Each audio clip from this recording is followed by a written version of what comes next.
Hello everyone, and thank you for tuning in to today's webinar. We have a great presentation lined up for you today, but before we get started, there are just a few general admin points to cover. First and foremost, please use the online question tool to post any questions that you have, and we will share them with our speakers. Second, if you experience any technical issues today, please let us know in that same questions tool, and a member of our admin team will be on hand to support you. And finally, just to note, today's session is being recorded and we'll be sharing a copy with you all via email in the coming days. So, without further ado, I'd like to hand over to our speakers to get us started. Welcome everyone. Thanks for joining us. Just before we get started, I wanted to point out the questions box and let you know that as the questions come in, I'll be relaying these to the presenters, and there's ones that we anticipate answering shortly after you pose them. I'll hold off on those, but otherwise, if they're pertinent to what we're discussing, I'll raise those immediately, and otherwise we'll have time at the end to walk through some questions. With us today, we have Steve Harris joining from Cipher. He's the CTO and co-founder of Cipher. Prior to helping found Cipher, he was a researcher at the University of Southampton, where he specialized in artificial intelligence, information extraction, and graph databases.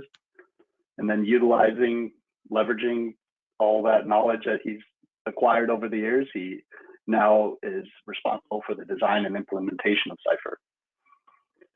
Also with us, we have Benedict Bichele.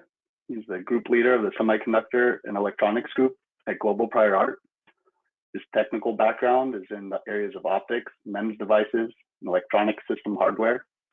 He has over a decade of experience consulting corporate clients and universities with his patent research and claims analysis, and has been critical to hundreds of decisions on how to navigate very complex patent spaces and how to focus innovation in crowded patent areas. Myself, I too am with Global Prior Art, and I will be helping facilitate the discussion today. And I'm very excited to be here with this awesome group of panelists.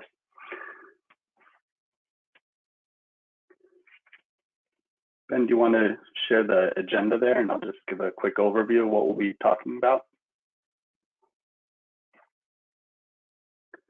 So first, we will be starting with Steve providing us an introduction to AI classifiers and their application to patents. And then we will be talking about some of the application areas of AI-based patent classifiers and how those can be leveraged within the IP department for certain use cases. And then Ben will be walking us through some more specific examples of our experience using the classifiers and exploring a specific area, smart contact lenses. With that, Steve, I want to hand it off to you. Sure. So I'm going to start a bit by talking about some of the terminology.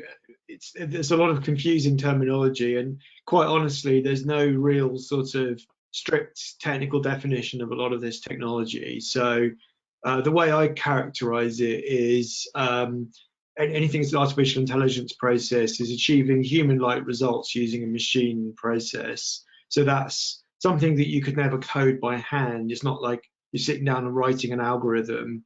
You're training, or the machine somehow got some emergent behavior based on the data, which it's doing a lot of the sort of figuring out of how to answer the question itself, and you're just feeding it examples or feeding it source data.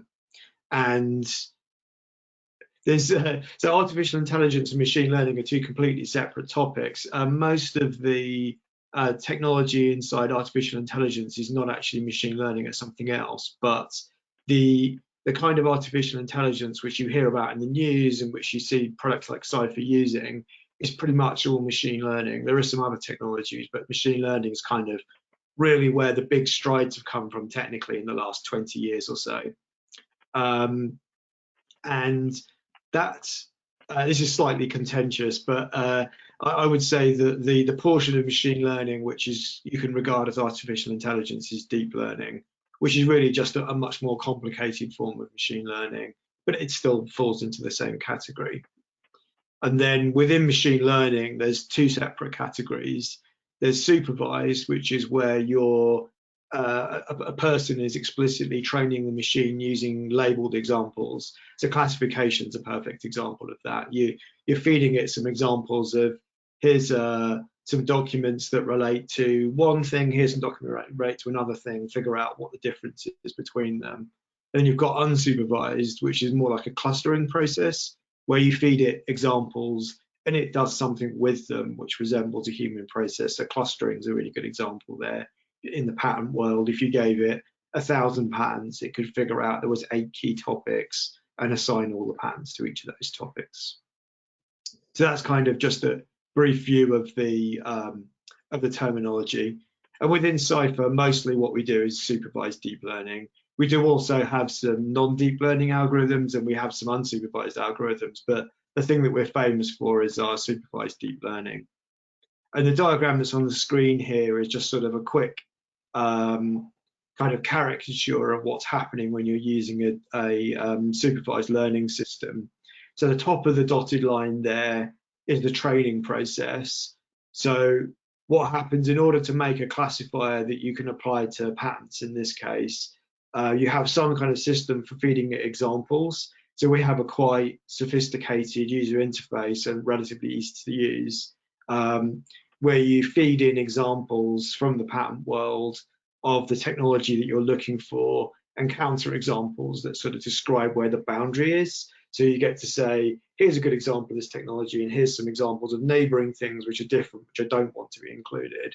Then there's a feature extraction process which runs on that data, and some algorithms train the deep learning algorithms in order to it's actually algorithms training algorithms. That wasn't a slip of the tongue. In order to distinguish between the different technologies that you're trying to identify. And then once you finish training, that classifier is then pushed into production. And when you're using it to do classification for whatever the end task is, at that point, it's not learning anything. It's kind of a static, frozen thing. That's one of the sort of fallacies that I think the media's been responsible for. Is AI algorithms don't learn just kind of osmotically by being used. They have to be explicitly trained. And we have these two very distinct phases. You're either training it or you're using it for the process, applying it to patents, which is called inference. And they're two very, very different phases. Steve, just going back to that division there, training and use phase, do you find then that when, you know, as technology evolves or new issues arise, that it's best to start at the beginning and build a new classifier then, rather than retraining or changing the training of a classifier? Generally speaking, we wouldn't start again. There are probably occasions where you would want to, if there was some like really seismic change in the industry, then it might be worthwhile. But generally, we just evolve the training set. So if you've got, so LiDARs, I use the LiDAR example a lot, but LiDAR is a really great example. A few years ago, solid state LiDAR started appearing, which is a completely different technology. Achieves the same end result and it still uses lasers, but it works in a completely different way. But even there, you can just expand the domain just by adding in solid state examples into the existing training set and retrain the algorithm.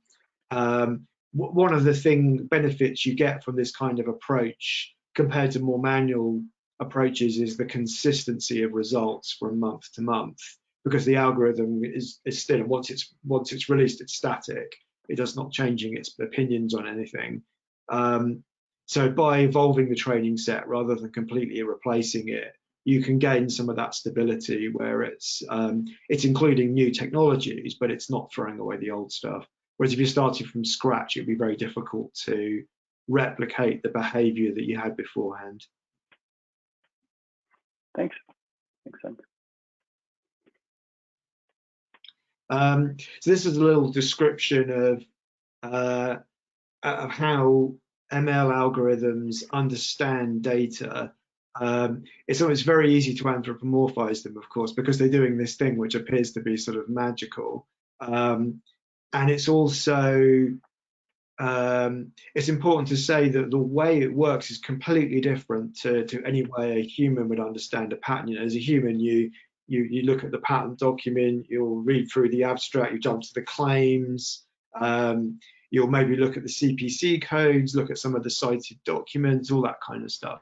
But you do it in a very sort of linear manner, whereas and you're actually reading the text and understanding it. But the ML algorithm doesn't do that. So we use these techniques called embeddings, which convert either the entire document or sections of the document into giant strings of numbers, got hundreds of thousands of numbers. And it's those numbers that the classifier is operating on. It doesn't know exactly what phrases appear in the document or what CPC codes are used or what other documents are cited. It just has this mathematical representation which encodes all of that information, but not in a way that a human would recognize it.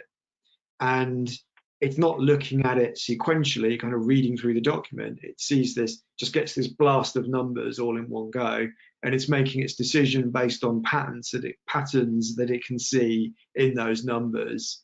And this gives it some slightly odd behaviors from a sort of human perspective.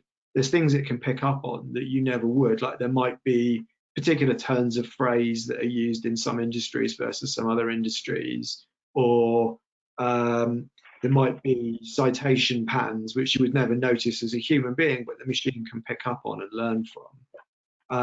But equivalently, it doesn't really have any actual knowledge about the world. It only knows what it's been taught and a tiny amount of domain knowledge that it's picked up sort of about patterns generally as part of the embedding development process. So it does some things, particularly early on in the training cycle, it does some things which seem incredibly dumb. It can get confused between kind of, refrigerators and aircraft carriers. It really has it springs into existence with no prior knowledge, and sometimes that's really obvious. But yeah, so in essence, there's a series of these embeddings which each target different parts of the pattern. Each of those embeddings produces a giant string of numbers, and then the classifier, whether it's training or whether it's doing the inference process, is looking at those numbers and making decisions based on it, and it comes out with a prediction for what class the pattern falls into based on those numbers. And it's not the only way of doing it, it just happens the way Cipher does it. You can also have single embeddings which target the whole document, but this is the way that we found delivers the most accurate results. Steve, a question that came up as we started using the tool, and I know we discussed a little bit, is what if there's any weighting towards different parts of a pattern, or if that's something that is user driven. So for example, claims are often of interest for a lot of different issues where in other IP instances, in particular for litigation, you might be more interested in prior art with a full disclosures of interest. Can you speak a little bit about that and how Cipher approaches that? Yeah, I mean, in theory, you could have a set of different classifiers which target different parts of the document, and you could select which one you want. In practice, we found it's much better to expose the classifier to all of the data, and it will figure out from the selections that you're making in the training set whether it should focus more on the claims or more on the citations or more on the CPC codes or whatever. And it's always using all of that information to some extent or another. The reason for that is there's oftentimes clues in other parts of the data. So you might be doing a very claims-driven classification where you're really interested in any patent that potentially reads onto a LiDAR invention. And so you might be looking at just one small part of the device. But there might well be other clues in other bits of the data that's actually kind of the core of the patent, which aren't strictly in the text of the claims. And if you withhold that information from the classifier, it actually performs worse. So yeah, our experience was it's actually better to expose the classifier to everything and let it figure out that really what you're looking for is things that use very tightly related technologies in the language of the claims, rather than just sort of mentioning it in a sort of broad sense of it being a related technology. And yeah, that's really it. And it all comes back to the fact that the way that the classifier is sort of comprehending the patent is very, very alien to the way that a human would understand it. So, you know, it's all very well to look at it and say, if I was answering this question, I would just be looking at the claims and ignore everything else. But that's kind of sort of missing the point, really, that the classifier can achieve what it does, but in a very, very different way to the way that a human would solve the problem, but still getting equivalent results. See, we have a few questions coming in. As you might imagine, people are pretty interested here. So one question was, if you are interested in separate technology fields and are looking at intersection of those, or how much they might intersect, would you be building separate classifiers and training separate classifiers, and how might you handle that? Yeah, there's two ways of achieving that. You can either train a classifier based on the intersection itself. It would have to be quite a large intersection to be able to do that. But if you imagine, let me try and think of a good example. So if you're interested in applications of lasers to distance finding, then going back to LiDAR, because there's other ways of using lasers that are distance finding aren't LiDAR. And there's probably enough examples there that you could just train to the intersection. But if you're after something much narrower, like if you're after applications of LiDAR to aircraft anti-collision systems or something, you're probably better off training two separate classifiers, one for aircraft anti-collision and one for LiDAR, and then just intercepting the results. Great. That's a good answer. I think some of the questions we might answer as we get into our experience using classifiers in the case study. So why don't we turn to that next? Before launching into some of the specifics with the case study there, Ben, I know you wanted to introduce some of the use cases of classifiers that we've identified and how those are, how we approach those IP issues using classifiers. Right. I think, Steve, did you still want to talk about some of the training data here? I think I pretty much covered that topic actually with the last question. It was really about the classifier doesn't it doesn't do anything innately. It's an intelligent piece of software in that it can learn by being taught by example, but it doesn't have any sort of knowledge out of the box. So it's really all of its behavior is about things that you've told it. The deep learning algorithms can be various degrees of clever, and they can extract more or less information out of the examples, but really it's all about the examples that you've given it with supervised learning. And you can think about these supervised learning algorithms as a way to kind of magnify your expertise.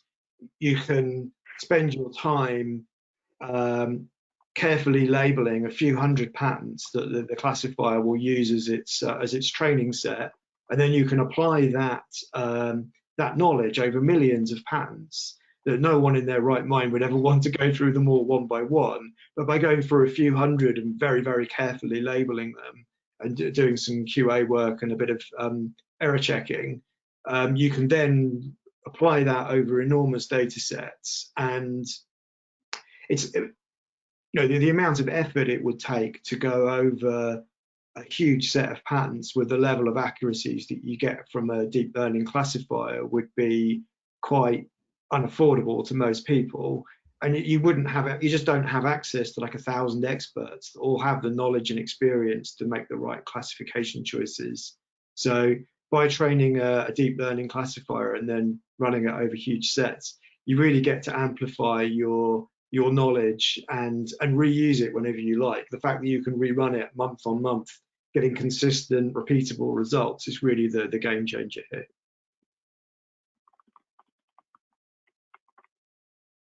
Great. Thanks, Steve, for the nice introduction to the topic. Yeah, I'll talk about some applications and use cases next, and how humans and subject matter experts play a key role in this process overall, and how we as experts and end users can leverage classifiers and their outputs to jumpstart further analysis to even get more insight into that. So pick 3 use cases for classifiers I'd like to highlight today. And we also have a case study that Brendan mentioned to then illustrate those use cases a bit more, as well as some examples of deeper analysis building on the output of classifiers. All right, let's get into the first one. So ongoing technology monitoring. Now, the image we picked for this is one of automated mail sorting, and that's basically what a well-trained classifier does. So we can automatically sort patents into technology buckets of interest of our choosing. So those custom technology buckets of interest is what we call a taxonomy. Once the technology taxonomy is designed, this sort output of trained classifiers allows us to do 2 things, right? A comprehensive look into the past to get a technology breakdown of patents by owners over time and so on. And then second one is updating these breakdowns on a regular basis, as Steve mentioned, like with the very consistent output to get this ongoing monitoring of the space. So this enables quite a few things. We keep an eye on competitors to monitor their incoming invention. We can watch out for new entrants in the space, unknown ones, could discover seminal early patents and so on. All these things can be accomplished, but your overarching goal will shape how you will go about setting it up, from designing your technology taxonomy to selecting the appropriate training data. So 2 quick things I'd like to point out for this one. Expert knowledge of the technical space of interest is very much needed for not only setting up that framework, but for also choosing the training set. When selecting the training data, we have to account for different terminologies and solutions by different players in the space, decide which neighboring adjacent spaces, technical spaces are relevant and should be considered, and so on. So it really pays to have subject matter experts on board for that. We have more on this as we dive into the case study later on, but for now we can go on to the second one, use case here. So white space analysis or market gap analysis ties into the first one quite a bit, since the underlying concept is very similar. We sort our text space of interest into custom buckets and map filings against our taxonomy. The goal, however, is very different, right? You're trying to understand if underprotected areas of innovation exist and where they are.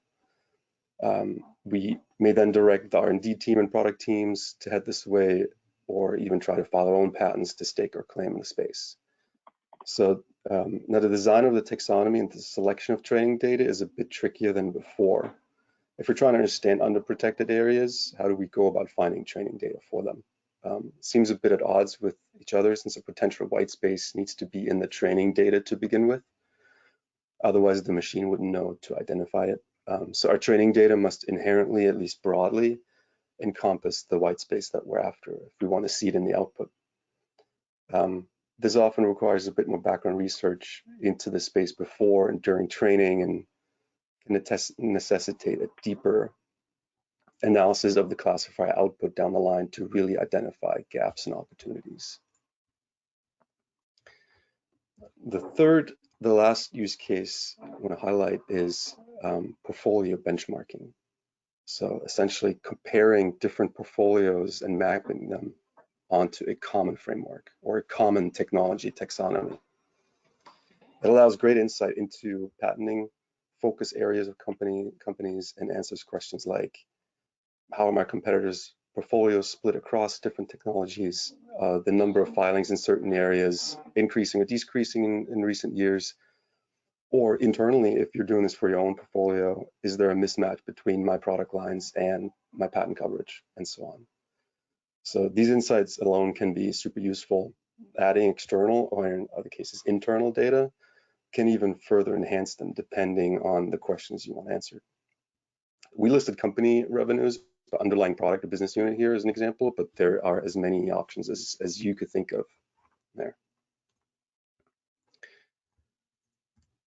So how and when do humans come into play when utilizing classifiers? So Steve's already touched upon this, and I'm piggybacking off his flowchart from earlier a bit.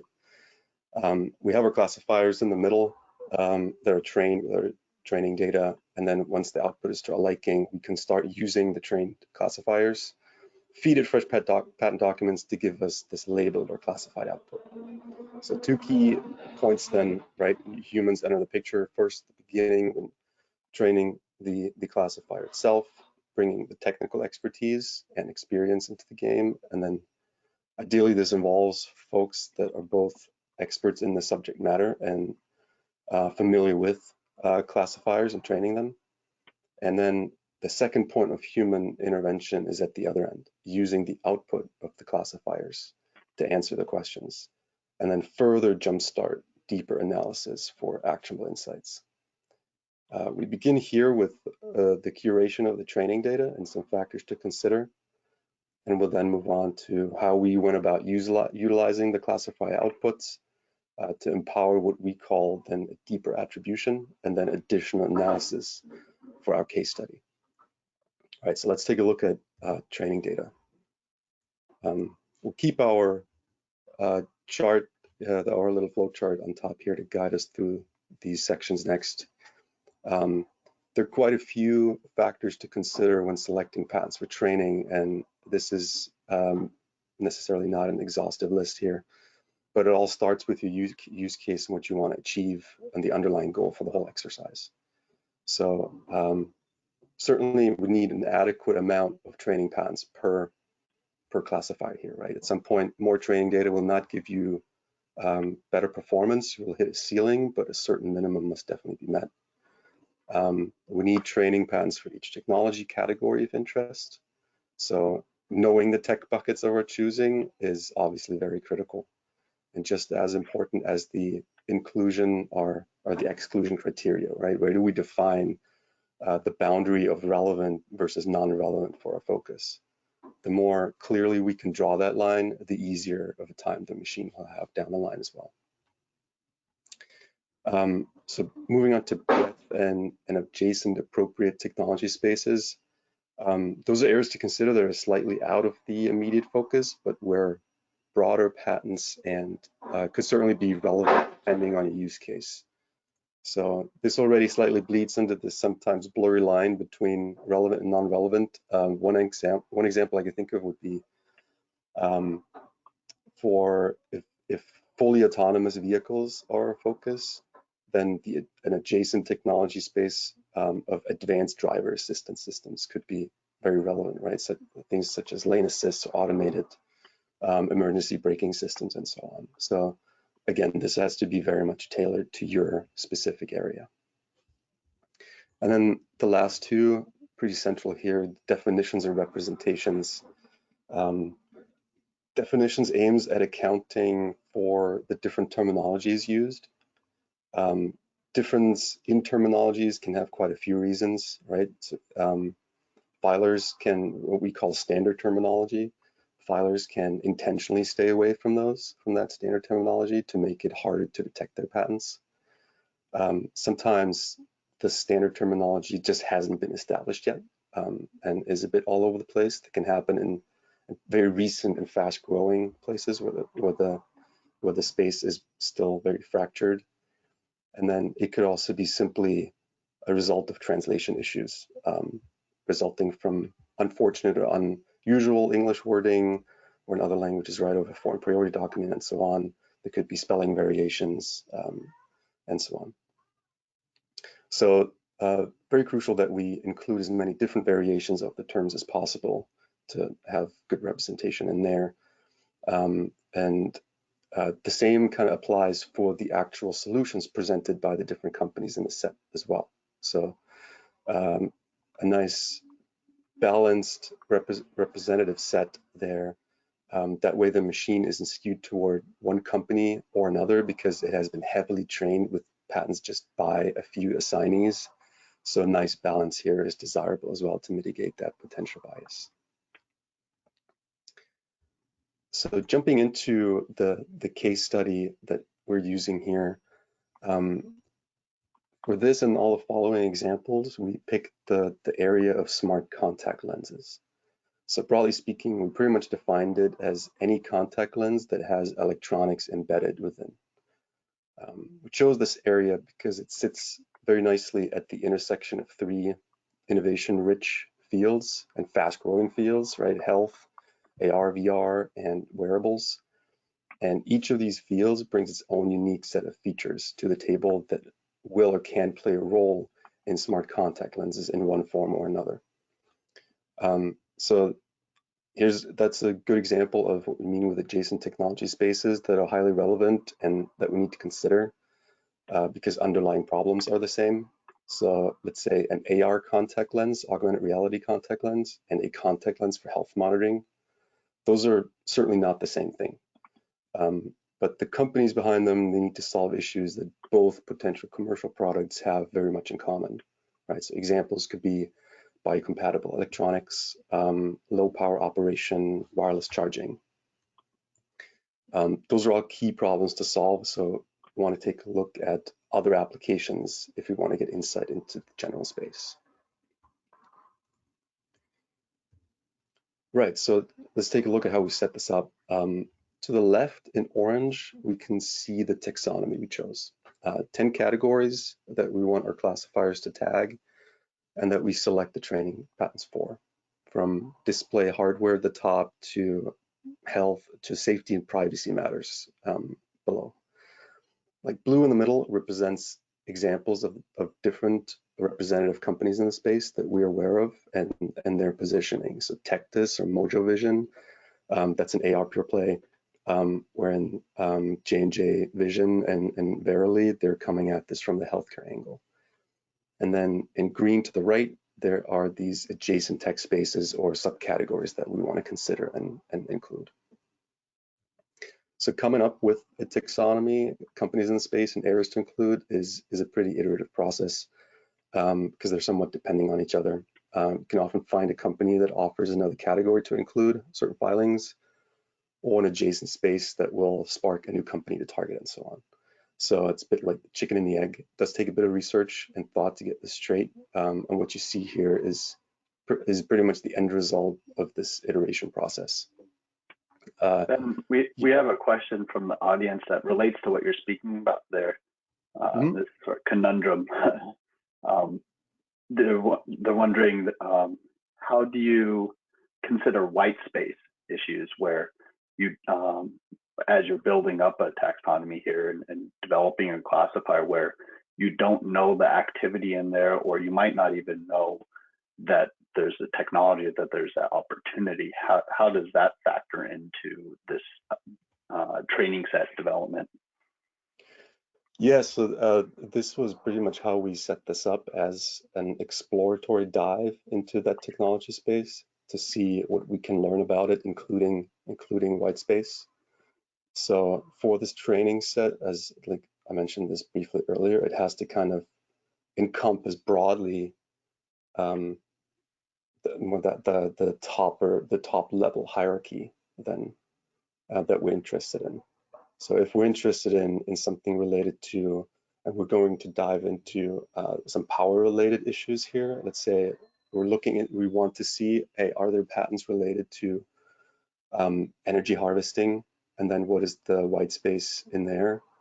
Like we have to go then maybe one above, right, and look at power and then go deeper into those. So yeah, that's exactly right. You have to carefully consider the space and kind of think about opportunities already beforehand and how you could think of those in a bit more abstract way to get some good training sets that would encompass the white space then later on. Yeah. So yeah, the use case here definitely central, and yeah, and we set this up as this exploratory dive. So our taxonomy aimed to be rather comprehensive. If we're a company operating in this space, we might have chosen this very differently and would have only focused on a very subset of these. Quick word on the different terminologies in this space. Even the term contact lens, surprisingly, is often not used. So the nomenclature goes from eye-worn device and more technical terms like ophthalmic lens to eye-worn display and so on. So can't even rely on that. But we have to get some good representative different variations of those. Okay, we're moving on in a little flow chart. So we got our training data and fed that in, and now we have classifiers that tag our patents with the 10 categories or labels, our taxonomy there on the bottom left. So this alone is already super powerful, and that can enable all kinds of analysis of that smart contact lens space. We ran this now against all patents out there, and we see output of that in a few slides. Now, we went ahead and then added another layer of human analysis on top of this classifier output and further categorized the identified patents into areas within those labels that are a bit more granular. So we can really track innovation, take a look at some of that white space and so on. So for example, we split the classifier output category power into several sub areas, such as receiving energy from an external device, using battery, harvesting energy, low power operations, and so on. We only show 3 of these sub and more granular categories right now, but we did this for all 10. So let's take a look at the classifier output for all 10 categories and some example companies. Here we go. So the classifier output is on the top left, and this is only a snapshot of some of interesting companies out there. So this is not the whole list of companies operating there. So to the left, we have a subset of companies mapped against all the 10 categories, and this is the great output of the classifiers, and already a good example of how you would go about this portfolio benchmarking. We can already tell where some companies heavily focus in their efforts. So we have some traditional contact lens players like Alcon and Menicon in there, and then also Johnson Vision Care, and then more AR leaning players like Mojo and Sony. So we can already get some insight from that. It's great. Then we highlighted Johnson & Johnson and Verily in the power category on the left, because we then jump into the more granular output on the right here to really see if we can get some more insight. So one example here, looking at the split across the power category of Johnson & Johnson versus Johnson Vision versus Verily, is that both active filers in the power category, but J&J Vision filings have a much higher focus on battery, or what we call stored energy here within the contact lens, than Verily, which heavily targets solutions related to getting RF from external devices and energy harvesting in general. So while this could be one of a portfolio benchmark, we could also immediately switch gears to more of a white space analysis and check out the category on the right, that's circuit or architecture design for low power draw. So that's hardware issues for ultra low power, and there are hardly any filings there. So that would be an example of encompassing this white space. Quick question here for Steve, actually. How do you recommend balancing this trade-off on the where to draw the line with your technology categories and with the taxonomy, and how you develop the classifier, and at what point do you really need a shift just to subject matter experts looking at the patents? Yeah, it's a good question. So there's sort of, in terms of where you can use classifiers, there's kind of two decisions. One, there's a fundamental requirement for a number of examples. So the bare minimum that I've seen deliver good results was 50 positive examples. So in this example of the one that Ben's highlighted, there's only whatever it is four patents in that list. So that's never going to form a training set. So you don't really have the choice. And no machine in the world can extrapolate from 4 examples. But also it's a question of how often you're going to do the analysis. If this is a one-off, even if this was a huge area with thousands of examples, if you're only doing this deep dive analysis once, there's really no point training the classifier. You may as well do it by hand and do it freeform the same way that Ben's done, rather than going to the effort of training dozens and dozens of classifiers. So really, it kind of depends on what you're trying to get out of it and just how much data there is. Yeah, I think this kind of comes back to that question about the white space identification and how you need to use a broader umbrella in capturing the technology and patents that address that technology and building the classifier. And then it really takes that subject matter expert looking in more closely and doing that finer filter to identify where white space lies. Great. Yeah, I think identifying white space with purely machine driven would be very, very difficult. There's all kinds trying to build a classifier with low to no results, right? Yeah, or exactly. no training data to give it to teach it. So. There's all kinds of decisions that you're making while you're doing the training process, and one of them, which Benedict touched on earlier, is what you do with the sort of grey area around every technology. If you include some of that grey area in the training set as positive examples, the classifier will learn that you want to see things that are very tangentially related, and that makes it much easier to do this kind of manual white space detection. Whereas if you take a very sort of laser focus, no, I'm really only interested in things that are like very, very core to smart contact lenses, you'll miss all of that peripheral stuff, and it'll be much harder to find white space. Great. Yeah, so this was a brief example of how this deeper attribution, and this more manual approach then afterwards with the output of the classifier can kickstart some additional insight there when you're standing on the shoulders of the classifier output, so to speak. So move on here. So yeah, if needed, this deeper attribution can then be even further leveraged into an even lower level type analysis, really peeling back the layers for an even more qualitative result. We name a few examples here, such as what we call company scorecards, and we have a bit of an example later on, but then also inventor analysis and so on. At some point, depending on your goal and use case, there's simply no way around than reading at some point at the document level. So to the left, we see the analysis that is handily enabled by the output of the classifiers, so technology breakdowns by assigning over time, and then being able to add automatically add external data to further enrich that output is great.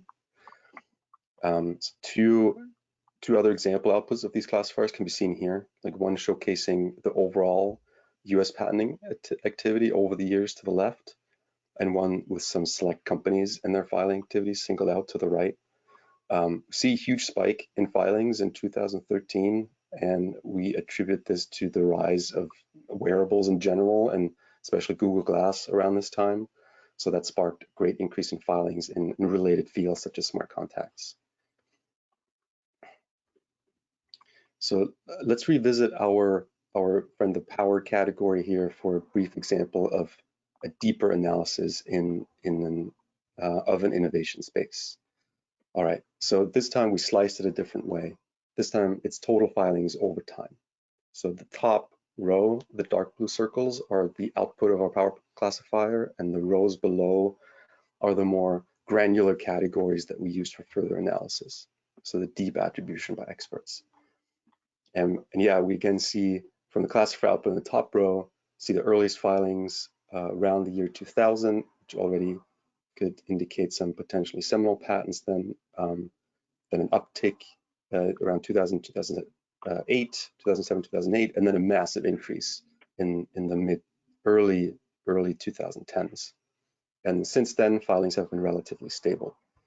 Now, from our deeper attribution of this area, we know that the power solutions that are being patented are actually quite diverse, right?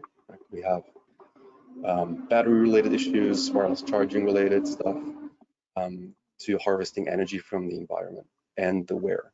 So for this example, we're interested in energy harvesting, and even more narrow than this, we're harvesting energy from the wearer of the contact lens.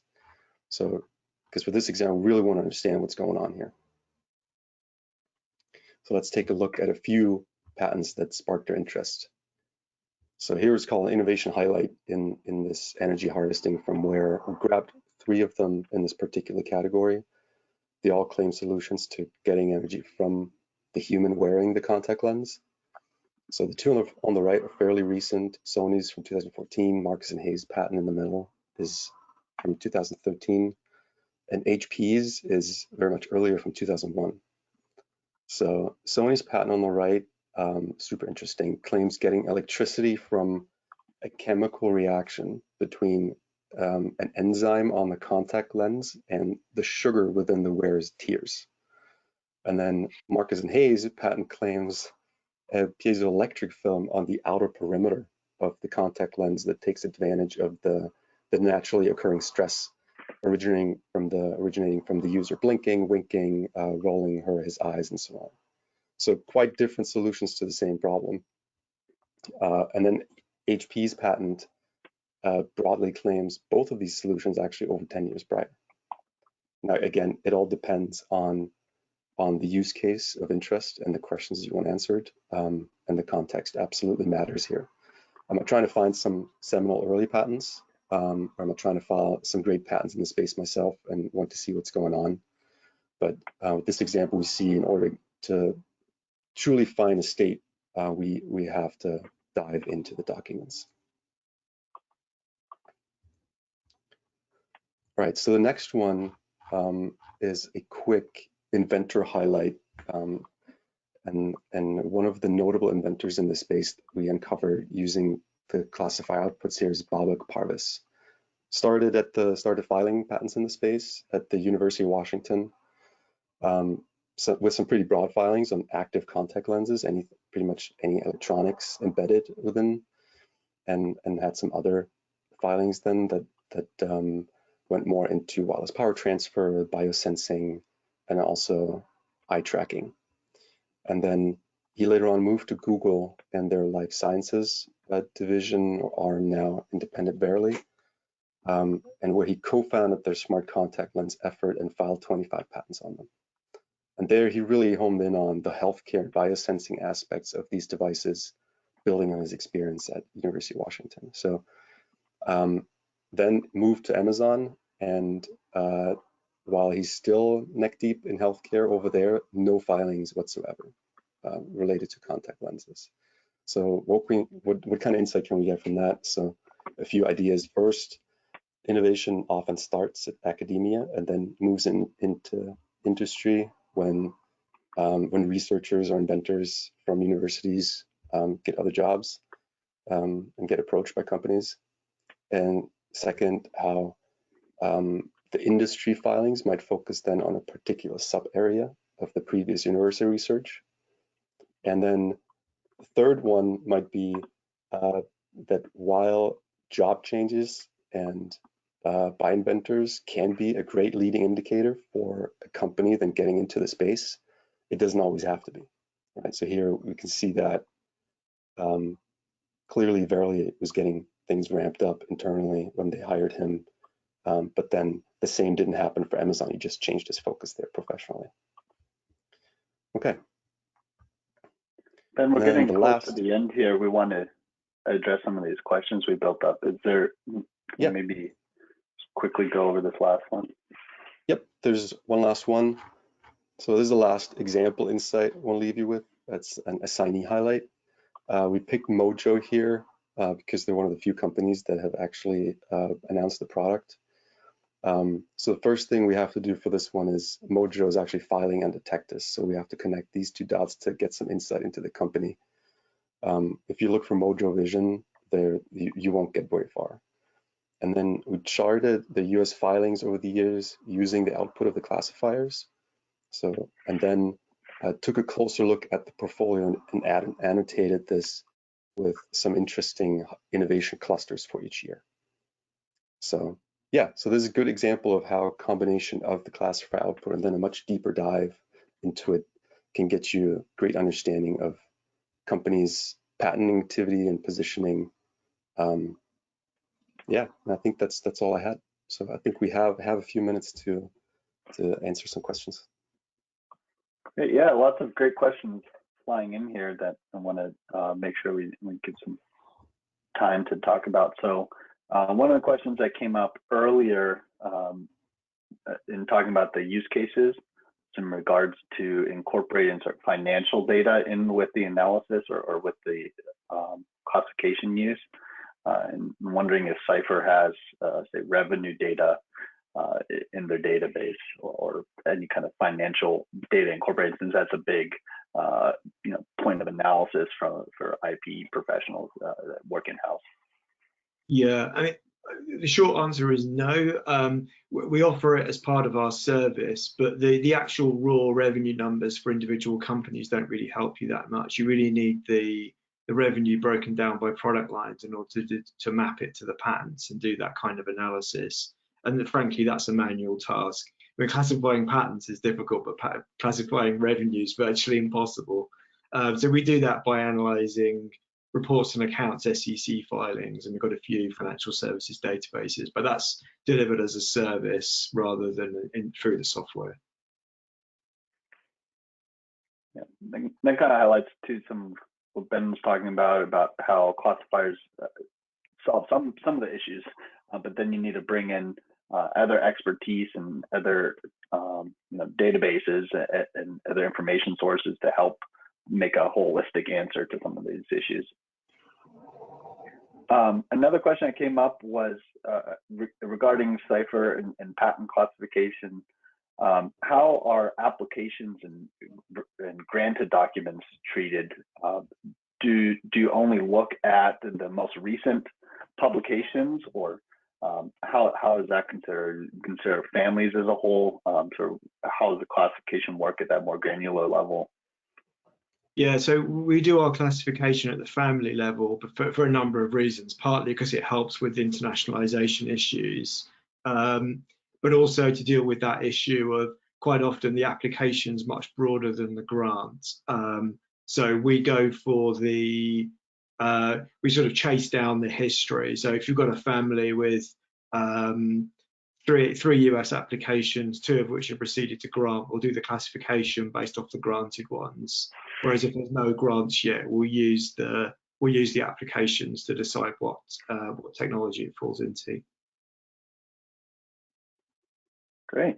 Yeah, and another question, actually, I think both Ben and Steve, you could provide some insight on, was just maybe talk a little bit about how these custom classification means differ or work in light of existing patent classes that examiners use and patent offices employ, and how this maybe differs or how those existing classifications might be leveraged.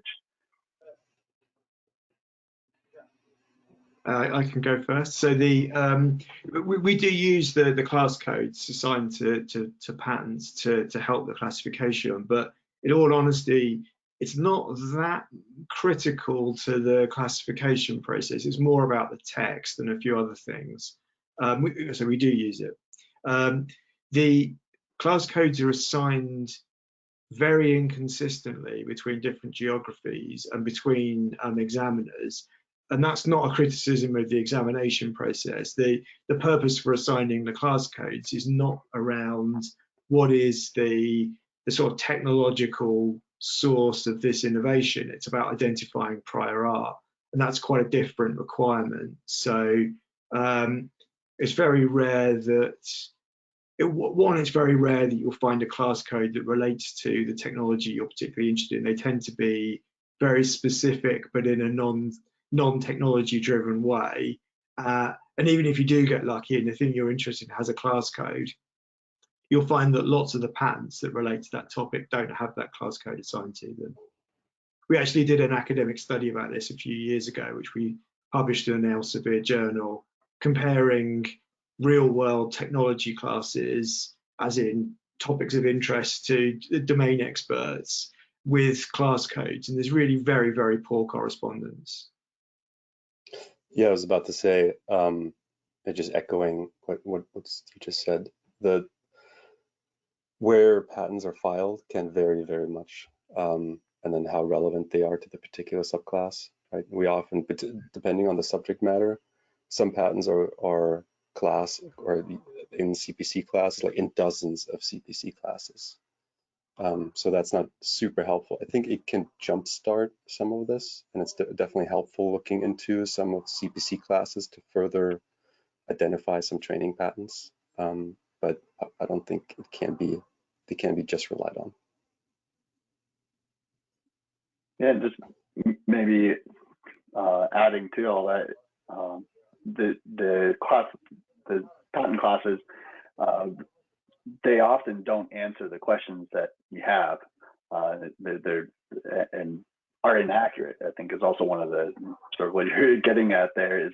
And so, in addressing a lot of IP issues and questions about patent spaces, it does take a different look from what the examiners have provided and how they've classified the patents. And that's really why classifiers are so important, and having subject matter experts involved that are not examiners.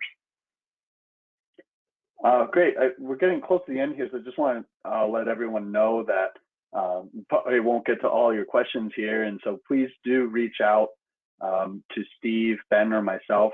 We're happy to follow up on any questions and talk more about what Cipher has solutions for patent classification, and what at Global Priority we offer with our subject matter expertise and IP analysis services. Just wanted to thank both Steve and Ben for all the insightful thoughts you guys have shared, and give you a moment if you had any sort of takeaways that you wanted to share with the audience.